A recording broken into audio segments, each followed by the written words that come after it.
Salut à tous, je vous retrouve aujourd'hui pour une nouvelle vidéo qui va être la deuxième vidéo de la série sur la génétique des robes équines. Et aujourd'hui, on va aborder vraiment le vrai vif du sujet pour le coup, terminer les grandes vidéos de 50 minutes pour vous raconter juste des bases. Aujourd'hui, on va parler des robes de base et des modificateurs. Alors, en tout premier lieu, un immense, gigantesque, titanesque merci aux personnes sur le groupe Robes et Génétique des Chevaux qui m'ont envoyé un maximum de photos pour illustrer mes propos, car en fait mon problème était que je pouvais utiliser des photos de Google en soi, hein, c'est pas vraiment un souci, enfin je peux en trouver, je sais trouver les robes qu'il me faut sur Google, je sais les reconnaître, voilà, enfin on tape Smoky Black Horse ou n'importe quoi, on trouve les robes qu'on veut, mais je voulais pas avoir de problème de droit en fait. Et que dans 10 ans, si la vidéo tourne toujours et tout, qu'il y a un jour l'auteur d'une photo qui dise bah dis donc, c'est à moi ça, vous l'utilisez sans permission. Donc pour être tranquille, j'ai voulu demander à des personnes voilà, qui avaient potentiellement les robes que je voulais, donc c'est à peu près tout, puisque même les robes de base, je vais réutiliser quelques photos qui sont à moi, mais voilà, certaines ne le sont pas, enfin voilà, il y a plein de robes que j'ai jamais vues en vrai, donc du coup je ne peux pas vous transmettre de photos tout simplement. Donc un immense merci à ces personnes qui ont tout simplement rendu cette vidéo telle qu'elle possible, comme ça, voilà, je n'aurai pas de problème avec les photos qui vont apparaître sur ces vidéos. A savoir que sur chaque photo, donc comme j'ai pu le faire déjà dans la première vidéo, il y aura le nom de la personne, enfin pas forcément le prénom, mais en tout cas voilà, il y aura une mention de la personne qui m'a donné la photo sur la photo, et je mettrai aussi tous les crédits dans la description. Et si ce sont des élevages, je mettrai également le lien de leur page Facebook s'ils en ont une, ou éventuellement du site web, pour comme ça que vous puissiez retrouver si jamais vous voulez voir ou revoir ces chevaux. Alors il y en a qui ont été vendus, enfin bon c'est compliqué, mais si en tout cas ça vous intéresse de suivre ces élevages, je vous mettrai les liens. Autre petite chose, je considère à partir de cette vidéo que vous savez de quoi je parle, que vous avez vu la première. Donc je ne veux pas voir dans les commentaires des ça veut dire quoi homozygote, ça veut dire quoi allèle, ça veut dire quoi ceci, cela, gène dominant. Non, j'ai tout précisé dans la première vidéo, j'ai fait une vidéo de 50 minutes pour vous expliquer ça. Donc voilà, je vous y renvoie donc à la partie 1. Et voilà, je considère que vous avez compris, que vous avez vu et compris ce que j'ai raconté. Et donc à partir de maintenant, je vais uniquement parler en jargon, si j'ose dire, entre guillemets, en jargon de robes et génétique. Donc premièrement dans cette vidéo, nous allons aborder ce qu'on appelle les robes de base. Ce sont des robes qu'on appelle robes de base, car ce sont à partir de ces trois robes que sont déclinées en fait toutes les autres robes du monde. Et ces trois gènes qui sont en fait à la base de toutes les autres, ce sont le noir, l'alezan et le bai. Dans un second temps, on va aborder ce qu'on appelle les gènes modificateurs. Comme leur nom l'indique, en fait, ce sont des gènes qui viennent modifier une robe de base. Et alors, sachant que tout gène, normalement, de dilution ou autre, modifie une robe, mais on appelle ça modificateur dans le sens où il modifie vraiment juste des petites zones de la robe où vraiment dans une légère mesure, la robe n'est pas drastiquement changée en fait par ces gènes. Alors avant toute chose, en m'aidant de mes notes, un petit mot sur les robes des poulains, puisque je vais mentionner à chaque fois quand je vais aborder chaque robe, chaque phénotype, je vais parler également de la robe de poulain. Les poulains, en fait, il faut savoir qu'ils ne naissent pas avec leur teinte définitive. Ceux qui sont déjà un petit peu versés dans l'élevage le savent peut-être. En fait, ils vont naître d'une certaine teinte et après leur naissance, la robe elle va changer au fil des mues et la teinte définitive elle va se fixer entre 2 et 3 ans en général. Et en fait, ces mues, elles sont assez trompeuses, elles vont drastiquement parfois modifier la robe d'un poulain, si bien qu'on ne saura plus forcément dire quand il y a un doute sur les gènes potentiellement présents. D'où le fait que souvent, enfin oui, même plus que souvent, quasiment à chaque fois, quand quelqu'un nous demande d'identifier la robe d'un jeune cheval qui est en train de changer un petit peu, ou même d'un cheval adulte ou plein d'un doute, on demande à voir la robe de poulain, puisque la robe de poulain, souvent ça donne un très bon indice sur le génotype tout simplement qu'il peut y avoir, puisque les robes de poulain ont une teinte qui va souvent trahir en fait le génotype du cheval. Pour la plupart des robes, un poulain va naître plus clair que d'une robe en fait plus claire que sa robe définitive. À l'exception des robes avec le gène de dilution champagne, les robes double crème et les robes perles qui au contraire ont plutôt tendance à éclaircir. Évidemment, je vous ferai un petit topo sur, voilà, là je vous ai cité comme ça, balancé les noms comme ça de couleurs, de gènes, mais vous inquiétez pas, nous irons dans le détail sur ces robes-là plus tard. Et également à mentionner que les poulains gris, ils peuvent également présenter une teinte particulière à la naissance et on abordera ça quand on arrivera au chapitre sur le gène gris. Alors, en tout premier lieu, nous allons parler du gène extension. Et le gène extension, en fait, a la particularité d'être responsable de deux robes qui sont le noir et l'alezan. Alors le noir et l'alezan, en fait, ce sont les deux robes les plus basiques du règne équin, tout simplement parce que ils ne dépendent donc que d'un seul gène qui, du coup, voilà, va correspondre à deux emplacements pour deux chromosomes, donc deux allèles. Et donc le génotype d'un cheval noir ou alezan, ça va juste se résumer à deux emplacements et il n'y a pas besoin de plus, donc c'est vraiment les robes les plus basiques. Alors il existe deux versions du gène extension, c'est-à-dire deux allèles différents. Donc premièrement, nous avons l'allèle qu'on écrit E majuscule, qui est responsable de la production de mélanine. Le mélanine, en fait, c'est responsable de la production de pigments noirs chez le cheval. Donc quand voilà, l'allèle qu'on écrit E majuscule ou grand E, c'est voilà, ce qui va être responsable de la robe noire, tout simplement. Deuxièmement, il y a la version qu'on écrit E minuscule ou petit e, qui est responsable de la production de phéomélanine, et là pour le coup c'est la production de pigments rouges, donc petit e, ça va correspondre à l'alezan. L'allèle qu'on appelle grand E donc est dominant, tandis que l'allèle petit e est récessif. Donc ça veut dire qu'il suffit de la présence d'un seul allèle grand E dans le génotype pour donner une robe de base noire. Par contre, il faudra impérativement deux allèles petit e pour donner une robe de base alezane. Donc la robe noire qu'on écrit dans le génotype soit grand E petit e à l'état hétérozygote, soit grand E à l'état homozygote, a les caractéristiques suivantes. Au niveau du phénotype, on a une peau grise, alors c'est pas, enfin par peau grise on entend pas rose en tout cas. Des yeux marrons, une robe uniformément noire, que ce soit le corps comme les crins. Alors donc la robe noire, il y a différentes variations de cette robe. On a déjà le noir mat, où là pour le coup ça va être un noir noir, on n'a pas vraiment d'autres commentaires à faire dessus, c'est uniformément noir. Ensuite on a le jet black, où là c'est un noir intense avec un poil brillant et souvent des reflets bleutés, violacés. Je vous invite à taper sur Google Jet Black Horse parce que pour le coup j'ai pas eu de photos de ces robes, vraiment de ces robes là. Donc je vous invite voilà, à aller regarder, trouver des photos sur Google. Et enfin la troisième teinte c'est le fading black, c'est un noir qui bronze en fait et roussit au soleil. Ça provoque des reflets roux dans le poil et des mèches rousses dans les crins, donc c'est souvent des chevaux qui ont tendance à bronzer en fait au soleil. Donc voilà, c'est une teinte qu'on trouve assez couramment chez pas mal de sujets. Moi c'est la robe qui est le plus revenue dans ce qu'on m'a envoyé quand on m'a envoyé des chevaux de robe noire. Concernant la robe de poulain, un poulain noir il va naître avec une robe assez claire qui va être plutôt gris ardoise, plus ou moins foncée.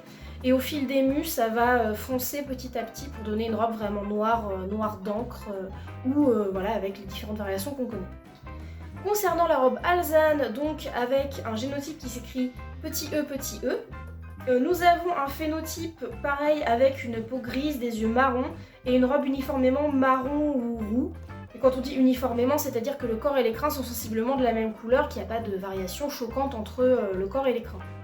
Donc au niveau des variations, on peut avoir de l'alezan clair, de l'alezan cuivré, de l'alezan doré, enfin plusieurs teintes, l'essentiel étant que pour reconnaître un alezan qui a vraiment pas d'autres modificateurs, pas d'autres gènes qui viennent intervenir dans le génotype, l'idée c'est que le corps et les crins soient d'une couleur vraiment sensiblement identique. Concernant la robe de poulain, il n'y a pas vraiment de piège en soi. Un poulain alezan, il va naître déjà clairement alezan. Sa robe, elle peut légèrement changer au cours des mus, mais une fois à l'âge adulte, voilà, il n'y a pas vraiment... c'est pas... voilà, il n'y a pas de particularité spécifique un poulain alezan né alezan.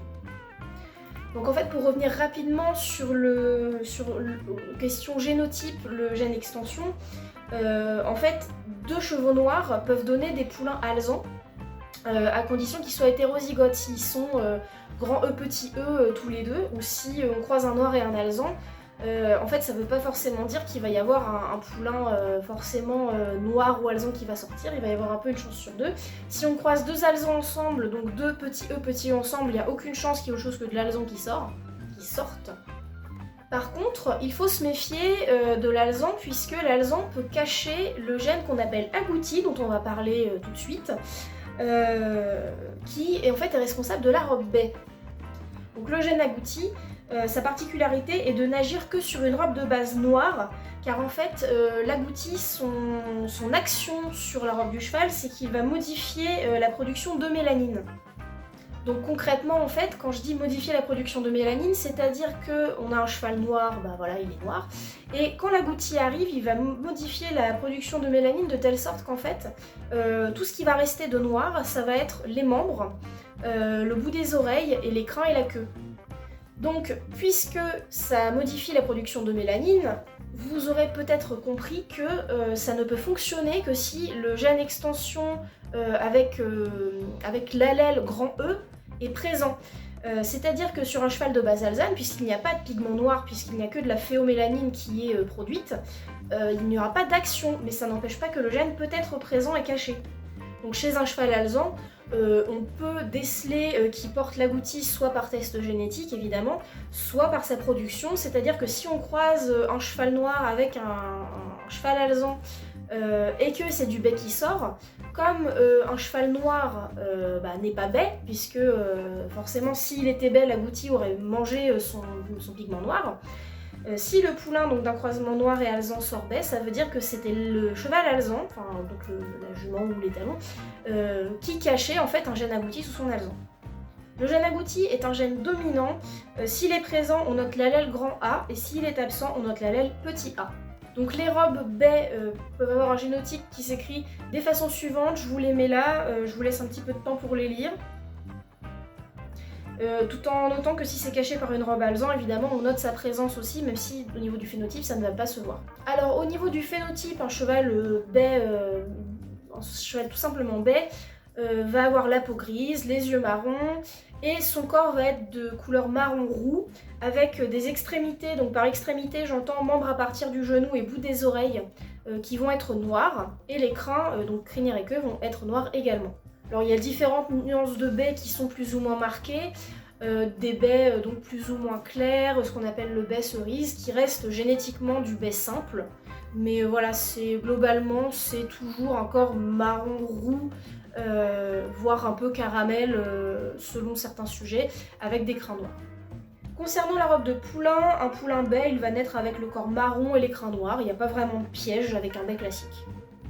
Mais alors la subtilité du gène agouti, puisque ce serait trop beau si c'était aussi simple, c'est qu'il existe deux variations de son allèle grand A, qu'on n'a pas encore clairement identifié et dont on ne comprend pas encore le fonctionnement exact, mais en fait il y a des grosses suspicions de son fonctionnement, même si on n'est pas tout à fait au fait de exactement la réalité des choses génétiquement. Et ces deux variations, en fait, elles fonctionnent comme l'allèle grand A sur principe, c'est-à-dire que ça va être un allèle dominant sur l'allèle petit a, mais ça présente des nuances particulières au niveau du phénotype. Donc alors en premier lieu, dans ces variations, nous avons le seal brown, ça veut littéralement dire brun phoque en anglais, ou on dit plus simplement brown qui veut dire brun, mais on évite d'utiliser le mot brun parce que c'est trop connoté avec le bai brun qui correspond à autre chose. Et on suppose que c'est probablement une variation de l'allèle grand A que l'on note du coup grand A petit t.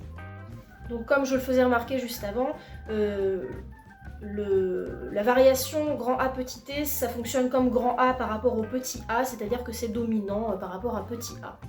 Donc le génotype d'une robe seal brown, ça s'écrit de la façon suivante.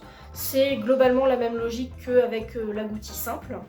Au niveau du phénotype, en fait, le brown agit sur la base noire de façon moins importante que l'agouti. Donc en fait, on peut dire que le brown, c'est un agouti moins puissant, en quelque sorte.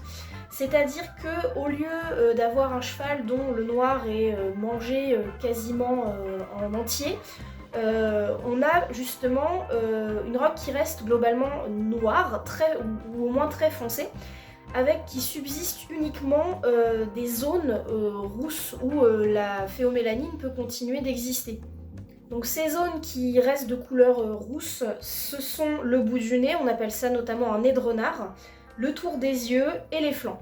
Donc ça peut être une de ces particularités ou tout à la fois, sachant que globalement le bout du nez roux quand même c'est quasi systématique. Enfin moi personnellement j'ai eu aucun témoignage de Seal Brown qui n'avait pas le nez de renard.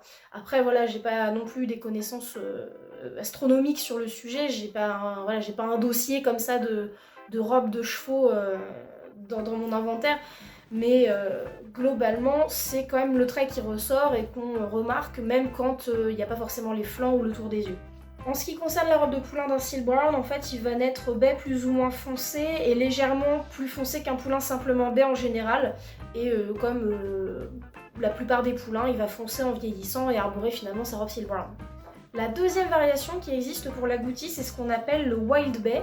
Ça veut dire baie sauvage en français, et là pour le coup on peut dire baie sauvage. Moi j'aime pas parce que ça me dérange pas d'utiliser des anglicismes, voilà, vu que je parle anglais, je comprends l'anglais, ça me dérange pas du tout. Mais à savoir que voilà, c'est tout à fait acceptable de dire baie sauvage quand on discute sur des groupes de génétique avec des personnes initiées.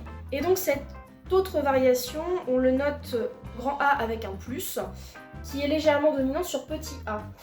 Et du coup, pourquoi est-ce qu'on le note A+? Parce qu'en fait, là, pour le coup, à l'inverse du brown, c'est un agouti renforcé. C'est-à-dire que là, la production de mélanine va être encore plus réduite. Et sur le cheval, il va plus rester grand-chose du noir. Donc je vais y venir dans le phénotype juste après. Donc pour ce qui est du génotype, donc du Wild Bay, pareil, je vous le mets là-dessous. C'est exactement la même logique qu'avec l'agouti toujours, puisque c'est un agouti. Au niveau du phénotype, donc comme je le disais, le Wild Bay c'est une influence inverse par rapport au Seal Brown sur l'agouti. Donc ça va donner un bay très clair. Ça peut également réduire la présence de noir aux extrémités. Donc les membres ils vont avoir peu voire pas de noir et les crins ils vont souvent présenter des mèches plus claires. En ce qui concerne la robe de poulain, visuellement ça va être baie. Bien que la robe de naissance elle puisse parfois être confondue avec de l'alezan, vu que les poulains de base ils n'ont pas beaucoup de poils sur le caillou, ils n'ont pas beaucoup de crins.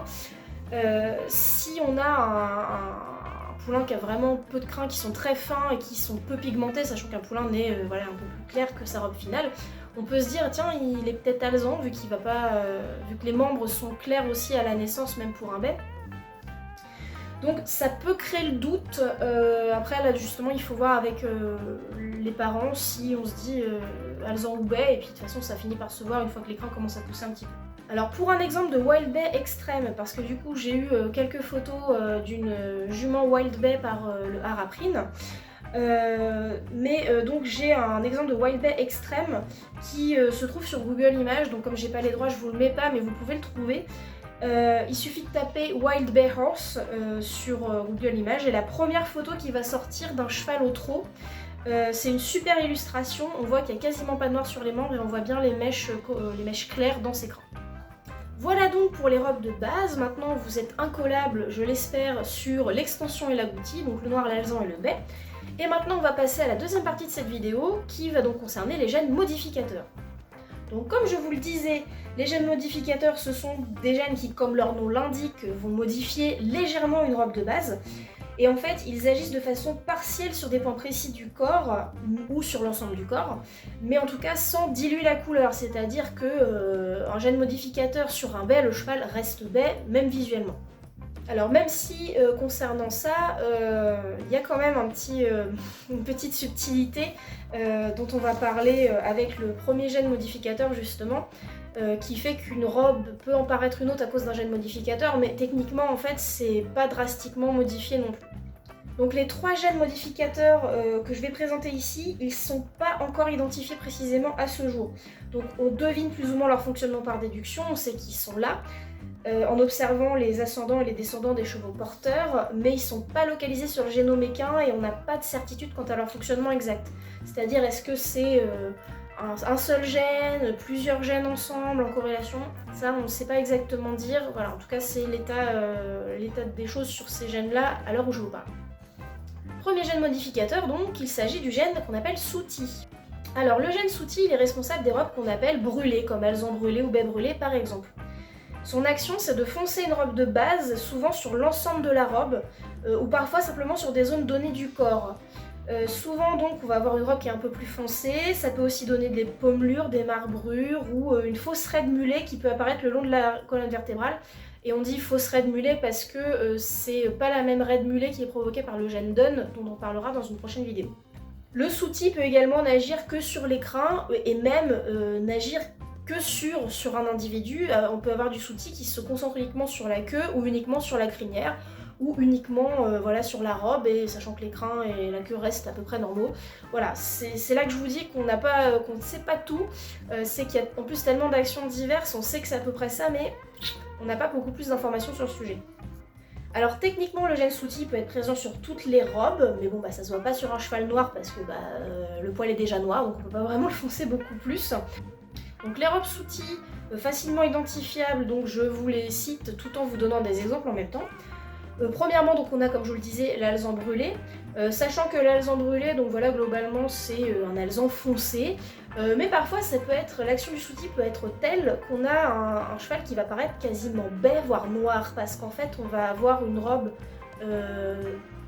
pas vraiment rousse, mais plutôt marron comme un baie à cause du sous-ti, et des crins qui vont être gris très foncé, voire noirs, et donc ça va passer pour un cheval baie. Et j'ai même vu passer un cheval, ou un poney qui avait une apparence, on avait l'impression qu'il était vraiment noir. On se disait, mais en fait, il avait une teinte bizarre, on se disait, mais c'est pas possible, il est noir. Et en fait, non, il était testé alezan. Il n'était pas noir du tout, et en fait, c'est juste qu'il était alezan très foncé. Et à la naissance, c'était clair et net qu'il était alezan. Donc ça peut être vraiment. Le sous-ti peut vraiment agir de façon importante sur de l'alezan. Ensuite, on a le baie foncé ou baie brûlé.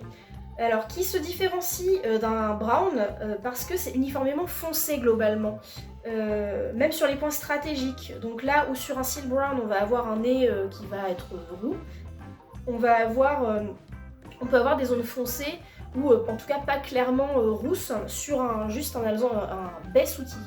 Mais ça arrive, on l'accorde que parfois la différence ne soit pas évidente parce que le sous-ti va agir d'une telle manière que ça va pas forcément être évident de différencier d'un seal brown. Et puis il est possible que les deux gènes se cumulent en plus, et comme ils sont pas testables, on peut que se fier à des observations et aux ascendants ou descendants. En tout cas, de toute façon, la résultante, c'est toujours que le cheval a une génétique baie, puisque de toute façon, l'agouti, que ce soit du brown, du wild bay ou de l'agouti, c'est toujours de l'agouti, donc génétiquement, c'est baie. Au final, ça change pas grand-chose. On peut aussi observer du palomino sous-ti. Donc palomino, c'est souvent des marbrures. On peut avoir aussi des crins gris sur une robe palomino qui est déjà un peu foncée. Et on a aussi l'Isabelle qu'on dit fumée ou charbonnée. Donc voilà, ça c'est pour les robes qu'on identifie facilement. Après, il faut garder en tête que le sous-ti il peut être présent partout, que je sais pas, on croise un crémello avec un Isabelle normal et qui peut sortir un poulain à alezan brûlé. Il suffit qu'un des deux cache le sous-ti d'une façon ou d'une autre, parce que chez l'Isabelle ça se voit pas, ou que ce soit caché chez le crémello. Comme je dis, on ne sait pas exactement comment ça fonctionne, mais en tout cas c'est observable facilement sur ces robes-là, mais comme on n'en sait pas plus, on ne peut pas en dire vraiment plus. Concernant les robes de poulain, un poulain qui possède un gène sous-ti, il peut naître un petit peu plus foncé qu'un poulain de même robe n'étant pas sous-ti. Donc par exemple, un poulain alezan brûlé, il va peut-être naître alezan avec une teinte un peu plus foncée, mais c'est pas forcément non plus flagrant. Alors il faut faire attention à ne pas confondre avec un poulain gris, parce qu'en général un poulain gris va naître plus foncé que par rapport à sa robe de base qu'un poulain non gris, mais c'est avec des caractéristiques précises qu'on abordera un peu plus tard, mais qui font que voilà, entre un poulain sous-ti et un poulain gris qui va finir blanc, en général on peut faire la différence. De toute façon, sans test génétique, il faut toujours parler au conditionnel quand on détermine la robe d'un cheval juste au visuel. Deuxième gène modificateur, il va s'agir du gène Flaxen. Alors le gène Flaxen, c'est un gène qui est encore non identifié et qui agit sur les robes de base alezan pour donner l'alezan crin lavé. Donc son action en fait c'est d'agir uniquement sur les crins et la queue et parfois les membres d'un cheval alezan et les éclaircir, les rendre blonds voire blancs.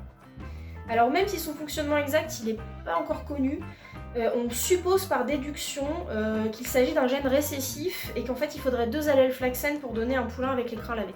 Donc à savoir que puisque le Flaxen n'agit que sur l'alezan, qu'un cheval de base noir ou baie peut tout à fait le cacher et donner des poulains alezan crin lavé.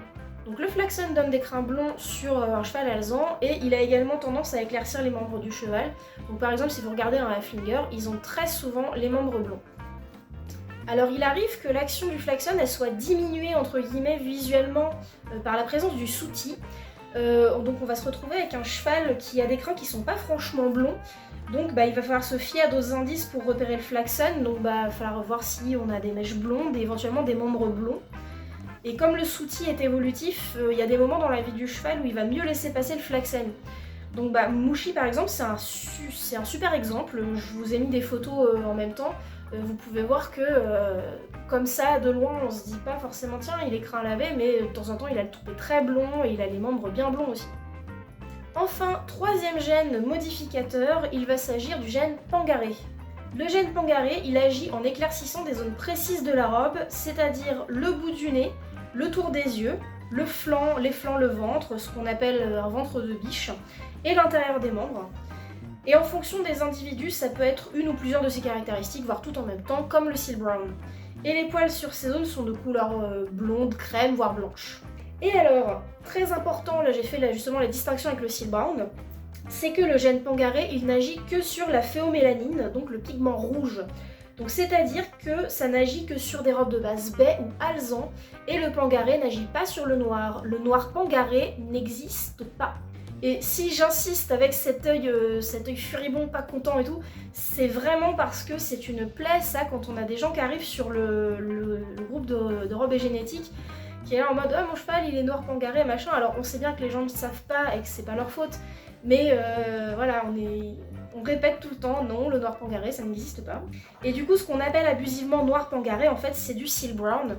Et la différence, ça tient dans le fait qu'un seal brown, il a les zones mentionnées, donc le nez, le tour des yeux, le ventre, tout ça, qui sont rousses et pas blanches. Le seal brown, c'est une inhibition de l'action de l'agouti, et le Pangaré, il n'empêche pas l'agouti d'agir, mais il agit sur le pigment rouge en des zones précises. D'ailleurs, un cheval seal brown peut tout à fait être Pangaré, parce que le seal brown, c'est une base baie.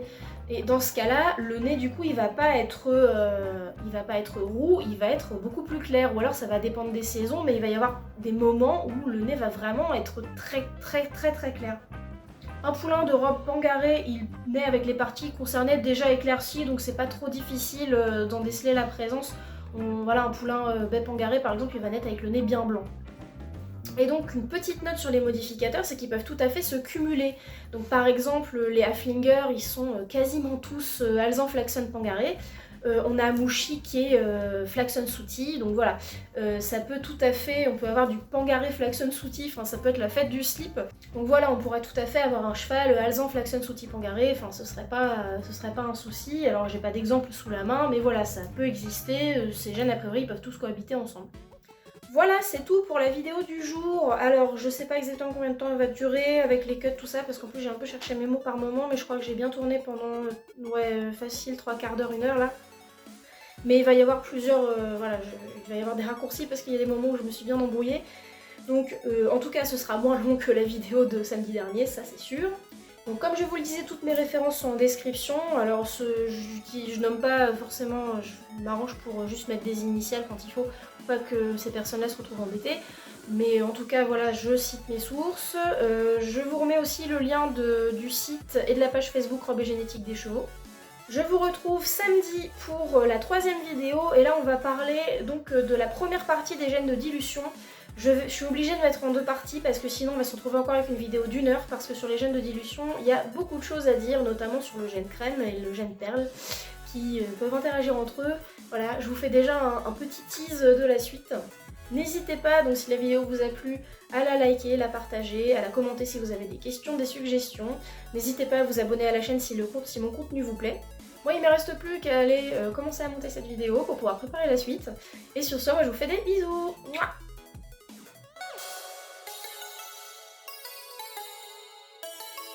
Holy shit!